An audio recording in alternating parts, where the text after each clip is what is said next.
आपण आज समद्विभुज त्रिकोणामध्ये एकरूप बाजूसमोरील कोण एकरूप असतात हा प्रमेय पाहतोय. त्याला इंग्लिश मध्ये आपण म्हणतो आयसोस्केल ट्रायंगल थेरम.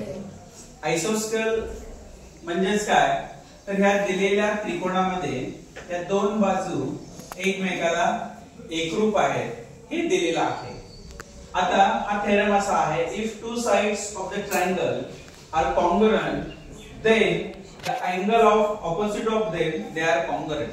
म्हणजे याचा अर्थ काय आहे की या एकरूप बाजू समोरील कोण एकरूप असतात हे आपल्याला सिद्ध करायचं आहे. आकृतीमध्ये काय दिलेली माहिती आहे ती आपण गिवन मध्ये लिहितो, म्हणजे पक्ष मध्ये लिहितो. काय दिलेलं आहे तर एक त्रिकोण दिलेला आहे ABC, त्रिकोण ABC, आणि त्याच्यामध्ये काय सांगितलेलं आहे त्यांनी की दोन बाजू एकरूप आहे. कुठली बाजू AB बाजू कुठल्या बाजूला एकरूप आहे AC बाजूला एकरूप आहे हे दिलेलं आहे आपल्याला, आपण लिहिलेलं आहे. आता आपल्याला काय प्रूव्ह करायचं आहे की एकरूप बाजू समोरील कोण एकरूप असतात. मग या ठिकाणी ही बाजू जर एकरूप असेल तर याच्या समोरचा कोण C आहे, ही बाजू एकरूप असेल तर याच्या समोरचा कोण D आहे. म्हणजे कुठले कोण एकरूप पाहिजे B आणि C.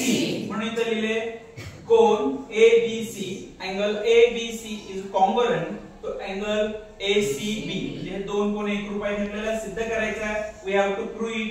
मग यामध्ये आपल्याला आकृतीमध्ये काही बदल करावा लागेल, म्हणून आपण या ठिकाणी अँगल A चा बायसेक्टर घेतलेला आहे. बायसेक्टर म्हणजे आपण त्याला म्हणतो कोन दुभाजक. काय म्हणतो कोन दुभाजक घेतलेला आहे. त्यामुळे या कोणाचे दोन समान भाग झालेले आहेत. या ठिकाणी एक बिंदू आपण घेतला, त्याला नाव दिलं D.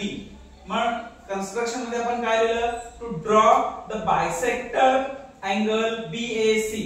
म्हणजे आपण BAC या अँगलचा बायसेक्टर घेतला, कोन दुभाजक घेतला, आणि इथं आपण या बिंदूला पॉइंटला नाव काय दिलं D असं नाव दिलेलं आहे. आता आपण प्रूफ करणार आहे. आता प्रूफ करत असताना म्हणजे आपण सिद्धता लिहितोय. आता सिद्धतेमध्ये या अँगल बायसेक्टर मुळे या दुभाजकामुळे या त्रिकोणाचे दोन त्रिकोण झालेले आपल्याला पाहायला मिळतात. सांगा बरं मला त्रिकोणाची नाव काय काय आहेत. ABD. आणि दुसरा त्रिकोण काय आहे ACD.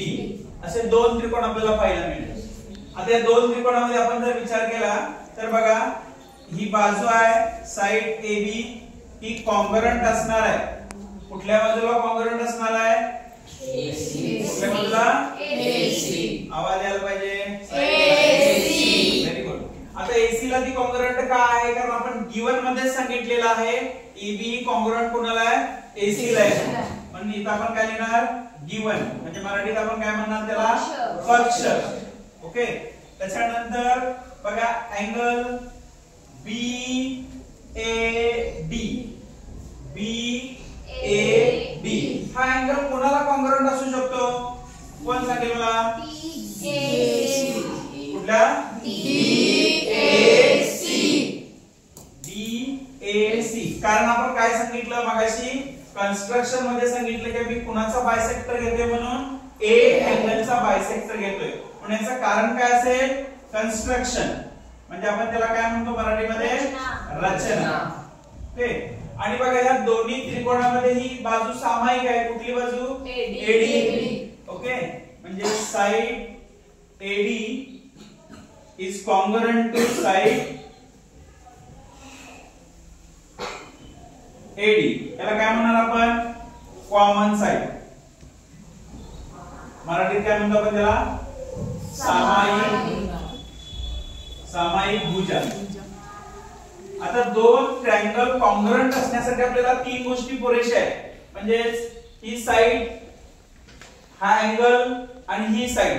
म्हणजे याचा अर्थ कुठली कसोटी झाली बा को बा यस AS. म्हणजे हे जे दोन ट्रायंगल आहेत हे कुठल्या कसोटीनुसार कॉन्ग्रुएंट आहे SAS.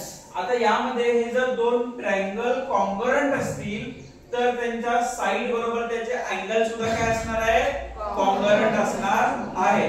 हेन्स म्हणून बी अँगल हा कुठल्या अँगलला कॉन्ग्रुएंट असणार आहे? सी अँगलला कॉन्ग्रुएंट असणार आहे. म्हणजे आपलं जे काय ट्रू आहे ते प्रूफ होतं. आणि या ठिकाणी आपल्या लक्षात येतं की बी डी सी हे एकाच रेषेवरती आहे, म्हणजे ते लिनियर आहे, एकाच रेषेवरती एक रेषेबिंदू आहे.